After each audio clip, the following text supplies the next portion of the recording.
I have spent my life in the business of truth. For 40 years as an investigative journalist and then an editor, my world was one of facts, sources, and the relentless pursuit of the story that powerful men wanted to keep hidden. I learned that the truth often has a particular scent, like the smell of ozone before a lightning storm. It's a faint electric tang in the air, a sense that the perfect, calm facade of things is about to be violently torn apart. I retired from that world a long time ago. Now my days are quiet, filled with the gentle, dusty scent of the past as I write for my local historical society newsletter. But a reporter's instincts, once honed, never truly fade, and for the past several months I have smelled that old, familiar scent again. The scent of a bad story. The scent of a lie. I just never, in my wildest, most heartbreaking nightmares, imagined that the corrupt, powerful man at the center of this story would be my own grandson, the boy I helped raise, the pride of my life. I recently overheard him speaking to his slick young campaign manager. They were discussing me and the vast charitable foundation my late husband left in my care. "Don't worry about her," my grandson said, his voice full of a confident, dismissive arrogance. "She's a sweet old lady who writes a newsletter. She's living in the past. She won't see this coming." He forgot that my past was a masterclass in exposing the secrets of entitled, arrogant men just like him. He thinks I'm the gentle, forgetful grandma. He has no idea that I am the reporter who has just found the story of a lifetime, and I am going to write his political obituary. Hello, my dear friends. My name is Beatrice, though everyone has always called me B, and I am 81 years old. Welcome to my study, my command center, as my late husband used to call it. It is not a particularly tidy space, I'm afraid.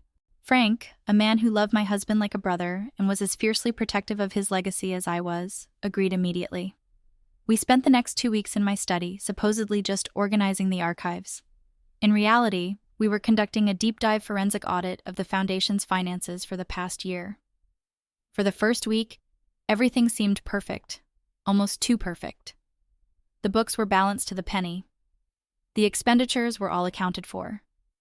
I almost convinced myself that I was being a paranoid old fool, that my reporter's instincts had finally rusted over with age. The breakthrough came from an unexpected direction.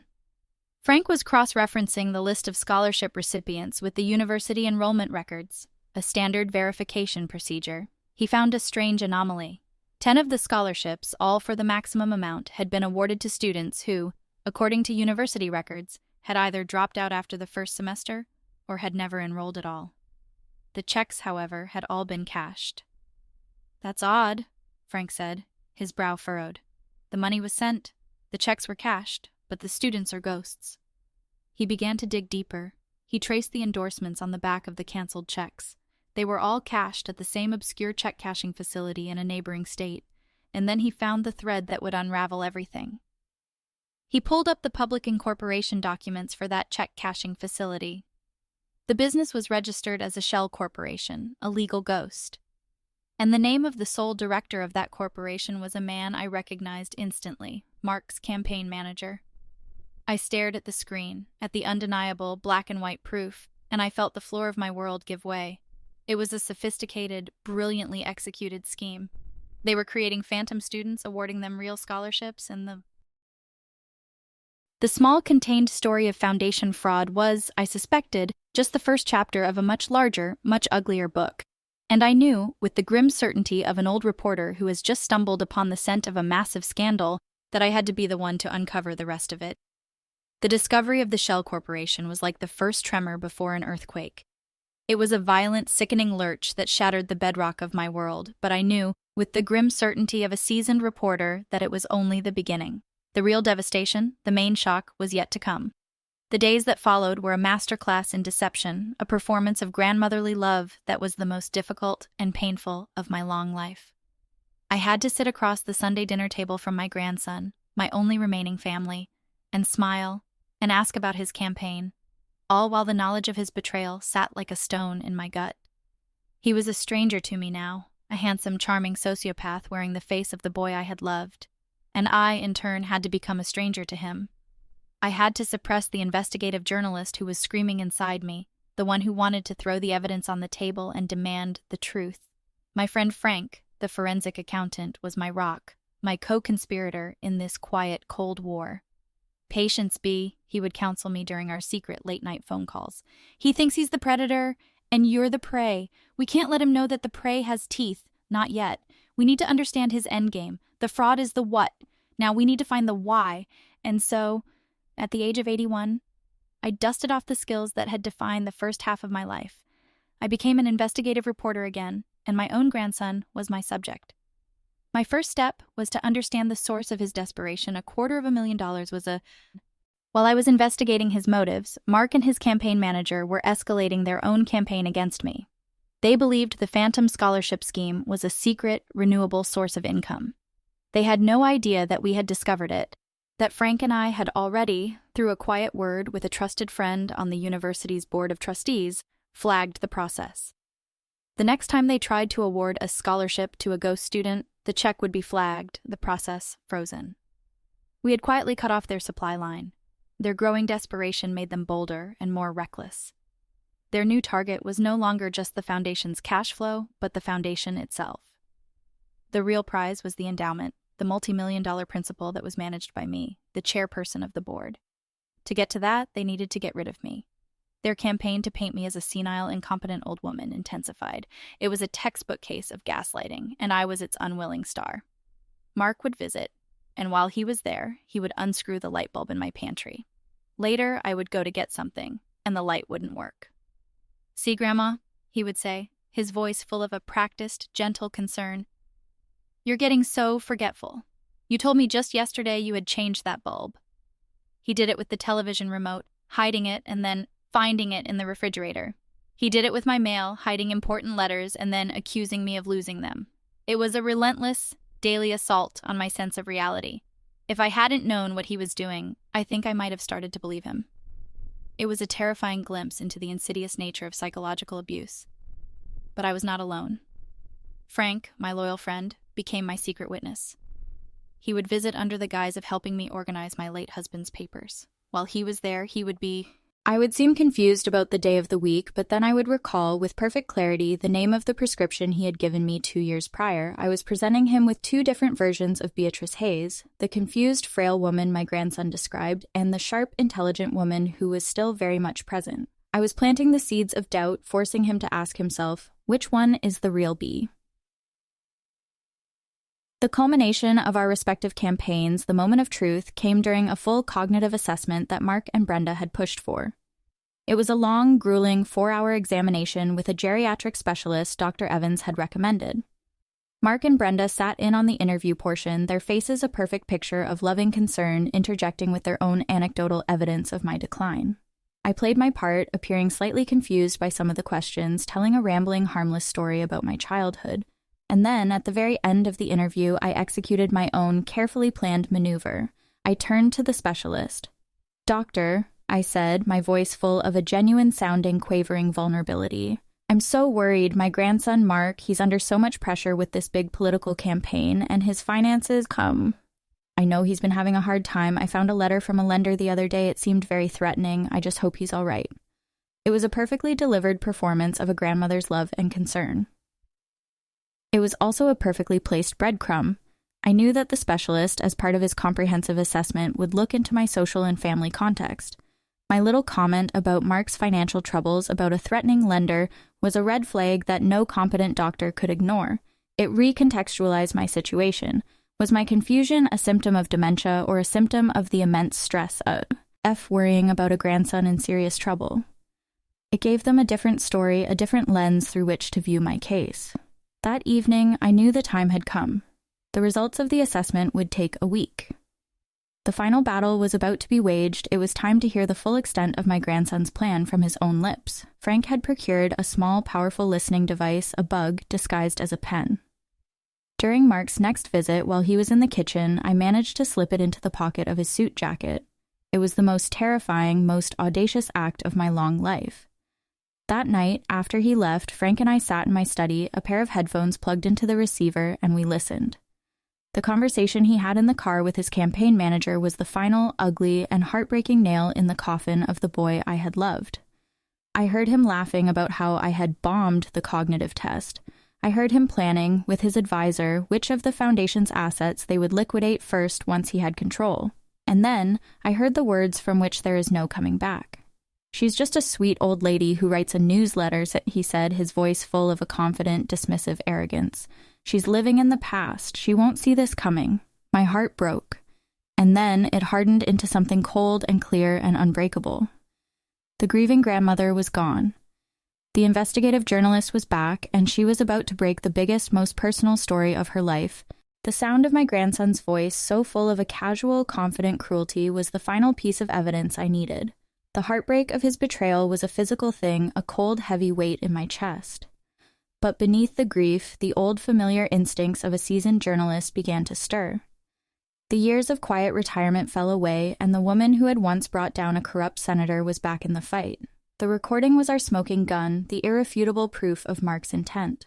My friend Frank, the accountant, and I sat in my study, the damning words still echoing in the silent room. Frank's first instinct was the logical, direct one. "We take this to the police, B," he said, his voice a low growl of anger. "This is conspiracy to commit fraud. It's open and shut. We let the law handle it." But I knew it wasn't that simple. A public arrest, a messy trial. It would be a spectacle. It would achieve a kind of justice, yes, but it would be a brutal, destructive process that would drag my late husband's name, my daughter's memory, and the good work of the foundation through a swamp of public scandal. Mark had chosen the battlefield of public perception, of narrative and spin. I decided I would not meet him with the blunt instrument of the law. I would meet him on his own turf. I would fight his story with a better story, a truer story. My goal was not just to stop him, it was to utterly and completely dismantle the false narrative he had built, to expose his corruption so thoroughly that he would have no political future, no public credibility, and no choice but to surrender on my terms. This would not be a prosecution, it would be a masterclass in investigative journalism, and my own grandson would be my final, most important subject. Our first step was to build our team and define our strategy. Frank was my CFO, the man who understood the numbers. I needed a leg. I'll mind. But I couldn't just hire a lawyer. I needed a true ally, someone who understood the delicate, personal nature of this war. I found her in a place Mark would never think to look, my own past. I reached out to a woman named Sarah Jenkins, who had been a cub reporter in my newsroom 40 years ago. I had been her first mentor, a tough but fair editor who had taught her the ropes. She had gone on to become one of the most respected and feared investigative attorneys in the state. When I called her and told her the story, she was on my doorstep the next day, her old reporter's fire rekindled. "B," she said after listening to the recording, "he picked a fight with the wrong grandmother. Let's get to work." Our plan, devised over my kitchen table with endless pots of tea, was a multi-pronged journalistic sting operation. We would not release the bombshell recording. That was our trump card, to be played only at the very end. Instead, we would build a case in the public sphere, a slow, meticulous unraveling of his carefully constructed image. My role, ironically, was to use the very newsletter he had so contemptuously dismissed. I was the sweet old lady who writes a newsletter, and I would use that harmless facade as my cover. I began to write a series of historical articles for the Society's newsletter, which also had a small online blog. My subject was the history of political corruption and land development in our state. On the surface, they were dry, historical pieces, but woven into them, I began to plant the seeds of our story, the breadcrumbs for our trap. My first article was about a forgotten political scandal from the 1920s involving a corrupt mayor and a shady developer. In it, I detailed how they had used shell corporations and phantom charities to launder money. It was a perfect, historical parallel to Mark's own scheme. My second article was a profile of a prominent local family from the turn of the century who had lost their fortune by getting involved with loan sharks and high-risk investments. Another parallel, I was creating a historical narrative that was, in reality, a contemporary exposé. I was teaching my readers and any curious journalists who might be paying attention exactly how to spot the kind of corruption that was happening right under their noses. I was creating a context, a framework for the story I was about to break. A question for you, my dear friends. Do you believe that history repeats itself? I have found that while the names and the dates may change, the patterns of human greed and ambition are timeless. The same old stories are told over and over again. While I was crafting the public narrative, Frank and Sarah were working in the shadows, gathering the irrefutable evidence we would need.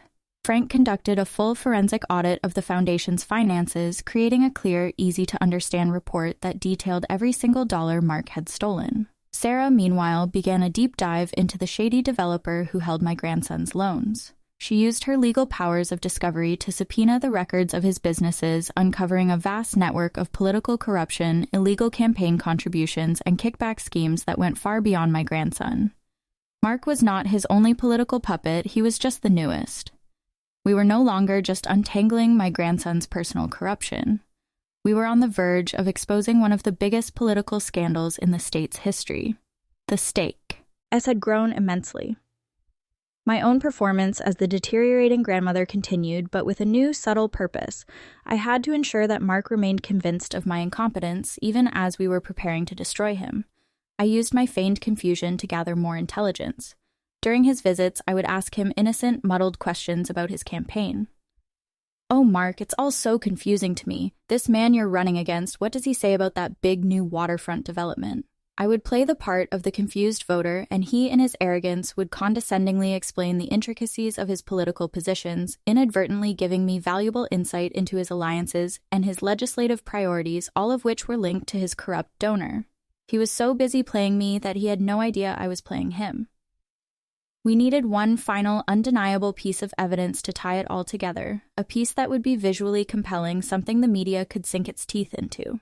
We decided to orchestrate a sting. Sarah discovered that the corrupt developer was hosting a lavish private fundraising dinner for Mark at his mansion. It was an exclusive, high-roller event. Getting inside was impossible. But I knew a way. I called my grandson. "Mark, dear," I said, my voice full of a grandmother's pride, "I know I haven't been myself lately, but I am so very, very proud of you. I want to support your campaign. I want to make a significant donation to your future." The silence on his end was filled with a greedy, palpable excitement. "Grandma," he said, his voice smooth as honey, that's incredibly generous of you." "I would like to present the check to you personally," I continued, "at your big fundraising dinner. It would be a wonderful public show of family support, don't you think?" He was trapped. The allure of a large public donation from his beloved wealthy grandmother was too tempting to resist. He reluctantly arranged for an invitation. Sarah then called in another favor, this time from a young, fearless television journalist she had mentored, a woman who had a reputation for breaking big stories. We gave her the tip there would be a major unexpected announcement at the fundraiser. We didn't tell her what it was, we just told her to be there, with a camera. The night of the fundraiser was the culmination of months of secret, meticulous planning. I arrived on the arm of my friend, Frank. I was no longer the dowdy, forgetful woman my grandson had been cultivating. I was Beatrice Hayes, the former editor, a woman of power and substance. I wore a simple but elegant black dress, my late husband's pearls, and an expression of calm, unshakable resolve. When Mark saw me, a flicker of confusion, of alarm, crossed his face. I was not playing the part he had written for me. Throughout the dinner, I was the picture of lucidity, engaging in intelligent conversation with the other high-powered guests at our table, many of whom were old friends and colleagues of mine. I was subtly reclaiming my own narrative, reminding them of who I had been, of who I still was. Finally, the moment came. The host, the corrupt developer, introduced my grandson to the stage for the keynote address. Mark gave a brilliant, charismatic speech, full of empty promises about integrity and fighting for the little guy. The hypocrisy of it was breathtaking. As he finished to a round of enthusiastic applause, the host returned to the microphone. "And now," he said, "we have a very special surprise presentation. The esteemed matriarch of the Hayes family, Mrs. Beatrice Hayes, would like to make a special contribution to her grandson's bright future." All eyes turned to me, the Yo Kung. Television journalist and her cameraman were in position at the back of the room. I stood up, holding not a checkbook, but a simple unmarked manila folder. I walked to the stage, my heart a steady, determined beat. I looked at my grandson, at his smiling, confident face, the face of a man who believed he was about to receive a coronation. He had no idea he was about to attend his own public execution. The trap was set. The audience was assembled. The story was about to break. I walked towards the stage, each step a slow, deliberate beat in the final measure of the symphony I had composed. The room was filled with the powerful and the influential, a glittering assembly of the very people whose approval my grandson so desperately craved. They applauded politely, seeing what they had been conditioned to see, a frail but proud matriarch stepping into the spotlight to bestow her dynastic blessing upon the next generation. Mark stood by the podium, his face radiating a confident, practiced charm. He gave me a loving, patronizing smile as I approached, reaching out to take my arm as if to steady me. "Thank you, Grandma," he whispered, his breath warm with the scent of expensive wine and self-satisfaction. "This is so generous of you." I gently removed my arm from his grasp. "I haven't given you anything yet, Mark," I said, my voice quiet but clear, just for him to hear. I saw a flicker of confusion in his eyes, the first tiny crack in his perfect, polished facade. I stepped up to the microphone. The warmth of the spotlight felt familiar, a ghost from a long-forgotten life on the speaker's circuit. I looked out at the sea of expectant faces, and in the back of the room, I saw her. The young, hungry television journalist, her cameraman's red recording light a glowing, steady eye. I took a deep breath. The performance was about to begin. "Good evening," I began, my voice stronger and steadier than anyone in the room, especially my grandson, had expected. "My grandson, Mark, speaks of the future. He is a young man, and the future is his natural territory. But I am an old woman, and my territory is the past. I am a historian. I believe in the power of archives, of records, of the undeniable black and white truth of a well-documented story." I paused, letting the words settle. I saw Mark's smile tighten at the edges. This was not the fawning, grandmotherly speech he was expecting. "For the past several months," I continued, opening the manila folder I held in my hands, "I have been engaged in a piece of investigative journalism, a story of the kind that used to be my trade. It is a story about a promising local politician, a man who speaks of integrity and public service, but whose ambition is secretly funded by a foundation of lies and theft. It is the story of my grandson." A shocked, collective gasp rippled through the ballroom. The polite smiles vanished, replaced by looks of stunned, fascinated horror. Mark's face went white. He took a step towards me, his hand reaching for my arm, a panicked, desperate look on his face. "Grandma, what are you doing?" he hissed. "You're confused." I held up a hand, a gesture of absolute authority that stopped him in his tracks. "I have never been more clear in my life," I said, my voice ringing with a power I hadn't used in years. I then turned my full attention to the audience, to the rolling camera in the back of the room. I was no longer a grandmother, I was an editor, and I was breaking the biggest story of my career. One by one, I laid out the evidence, my voice calm, factual, and utterly damning.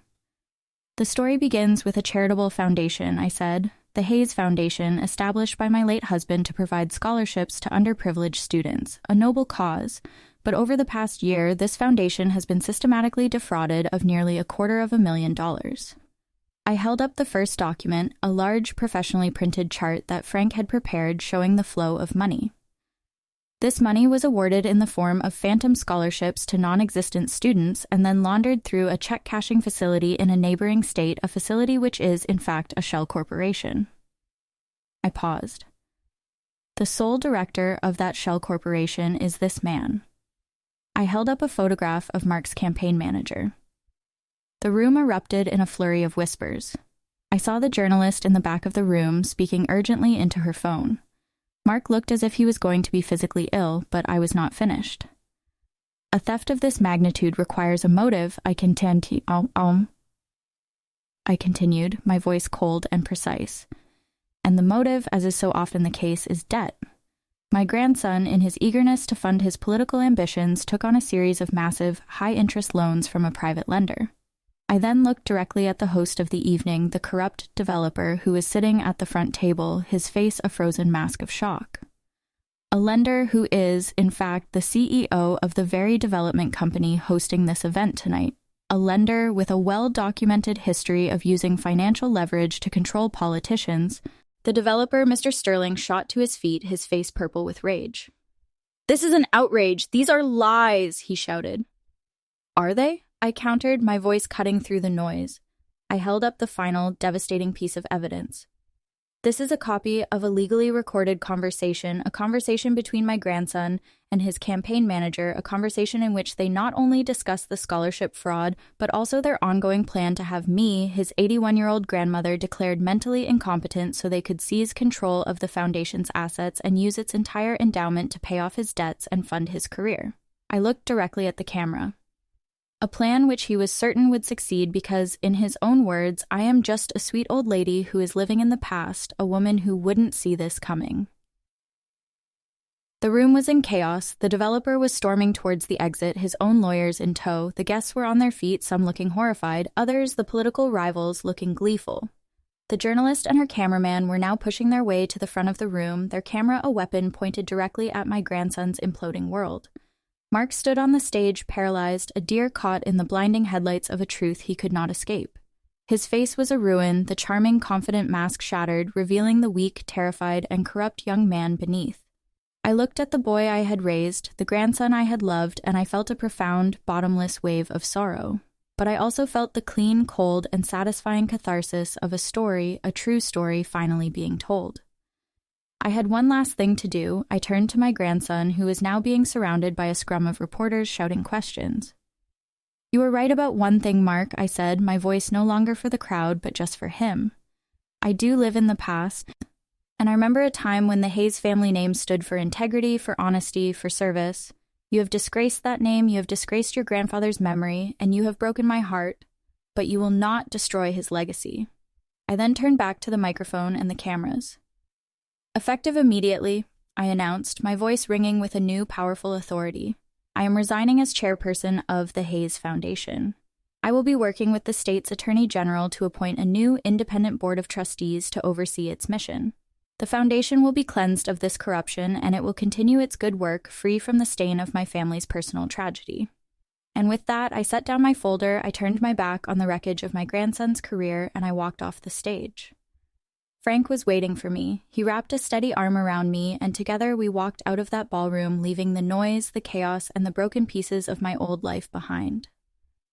We did not speak on the ride home. There was nothing left to say. The story had been written. The headline was on the presses. The truth was out. A question for you, my friends. Is there a greater betrayal than the betrayal of a child you have loved and trusted?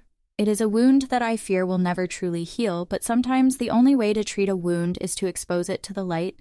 The aftermath was as swift and as devastating as I had known it would be. The story was the lead on the 11 o'clock news. The next morning, it was on the front page of every newspaper in the state. Mark's political career was not just over, it was annihilated. The corrupt developer, in a desperate act of self-preservation, immediately turned on him, corroborating the story and painting himself as the victim of a young, desperate politician. The district attorney launched a full-scale investigation, not just into Mark, but into the developer's entire network of political corruption. My single personal story had become the thread that unraveled a massive systemic web of lies. Mark was eventually indicted on multiple counts of fraud and conspiracy. He took a plea deal, avoiding jail time, but his reputation, his future, was in ruins. He was, and would forever be, a public disgrace. I had not just ended his career, I had ended him. And that is a truth I will have to live with for the rest of my days. The night I exposed my grandson's corruption was not a night of celebration. There was no joy, no triumphant toast. When Frank and I returned to my quiet, silent house, the adrenaline of the confrontation gave way to a profound and hollow exhaustion. I had won. The war was over. But the battlefield was my own heart, and the enemy casualty was my own blood, the last remaining piece of my daughter. I sat in my study, the room where my life's work and my life's great sorrows seemed to coexist, and I felt the immense, crushing weight of what I had done. I had protected my husband's legacy, I had defended the truth, I had held my grandson accountable, but I had also destroyed him. It was a victory that felt, in the lonely quiet of that long night, indistinguishable from a loss.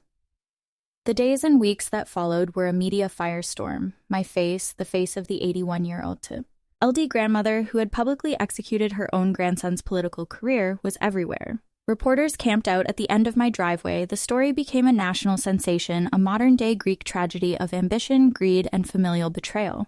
I refused all interviews, I locked my doors and drew my curtains. I had written my story, the final, explosive byline of my career, and I had nothing more to say. My friends, my true family, Frank the accountant, Sarah the lawyer, and my quilting circle formed a protective wall around me.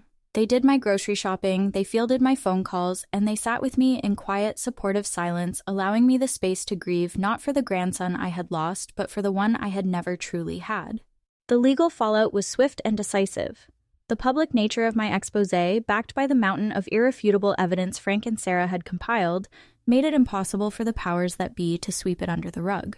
The district attorney's investigation was a sweeping affair that toppled not just my grandson, but the entire corrupt ecosystem he had been a part of. The developer, Mr. Sterling, was indicted on charges of bribery and illegal campaign financing. Several other local politicians were implicated. My single personal story had become a cleansing fire burning through the rot that had festered in our state's politics for years. Mark, faced with a mountain of evidence and abandoned by all his powerful friends, pleaded guilty. In exchange for his testimony against the developer, he received a lighter sentence. 5 years of probation, a hefty fine, and a lifetime ban from ever holding public office. He was not going to prison, but his life as he knew it was over. His name was a synonym for disgrace. He tried to contact me once, a few months after his sentencing. A letter arrived, his familiar handwriting on the envelope a jolt to my heart. I held it for a long time, the paper feeling heavy with the weight of all our history. I thought about the little boy I had taught to ride a bike, the teenager I had helped with his history papers, the golden young man I had believed in with all my heart. And then I thought of the cold, dismissive voice on the recording, the thief who had used my love as a tool and my husband's legacy as his personal slush fund. With a steady hand, I tore the unopened letter in half and then into quarters, and I let the pieces fall into the trash. There was nothing he could say that could mend the chasm between us. Forgiveness was a country to which I did not have a passport. A question for you, my friends who have followed me on this difficult journey. Is there a betrayal so deep that it can never be forgiven? And if forgiveness is not possible, how does one find peace? It is a question I grapple with to this day. My life now had a new, unexpected purpose. The Hayes Foundation was in ruins, its reputation tarnished by the scandal. The interim board appointed by the Attorney General was struggling to right the ship. I knew that my final act of service to my husband's memory was to rebuild what my grandson had broken. I petitioned the court to let me return not as the sole administrator, but as a simple board member, a guiding hand. With the help of a new, professional, and thoroughly vetted management team, we began the slow, painstaking work of restoring the foundation's integrity. We implemented a new, transparent system for awarding scholarships. We rebuilt the trust of our community, one small, honest act at a time. It was the most difficult and the most rewarding work of my life. I was not just restoring a foundation, I was restoring my own sense of purpose, turning the wreckage of my family's tragedy into a new and stronger legacy of hope for others. Years have passed. My life is quiet again. I am 81 and the days are peaceful. I spend my mornings working for the foundation, my afternoons writing for my Historical Society newsletter, my evenings in the quiet company of good friends. The story of my public battle with my grandson has faded into local legend, a cautionary tale whispered at political fundraisers. My grandson, I have heard, moved to a different state, took on a different name, and lives a small, anonymous life. His grand ambitions, his bright future, all turned to dust. The justice was not in his punishment, but in the simple karmic fact that he now has to live a life of the very insignificance he so desperately feared. He is a footnote in a story where he was so certain he would be the headline. The secret he and his campaign manager never knew was not just the trap I was setting, the secret was my entire life. They saw a sweet, frail old woman, a relic from a bygone era, and they assumed that my mind, like the old newsprint I worked with, had yellowed and faded with time. They forgot that my entire career had been spent in the company of liars, of cheats, of powerful men who believed they were invincible. They forgot that I had spent 40 years learning to see the hidden patterns, to read the subtext, to spot the lie behind the perfect, charming facade. My greatest secret was my own history, a history that had perfectly prepared me to be his downfall. They thought I was living in the past, but in the end, it was my mastery of the past that allowed me to secure my future. And so, my dear friends, that is my story.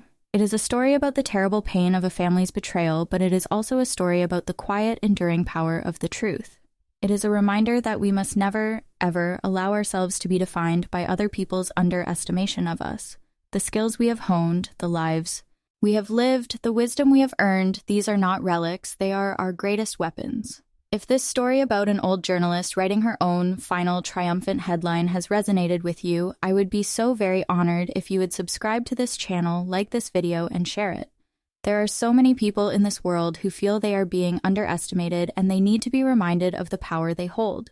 If B's victory for truth and integrity inspired you, I invite you to explore our Grandma's Revenge playlist full of other stories of quiet strength and brilliant strategy. The link is in the description below. In the comments, please leave the word headline so I know you have stayed with me to the very end of this investigation.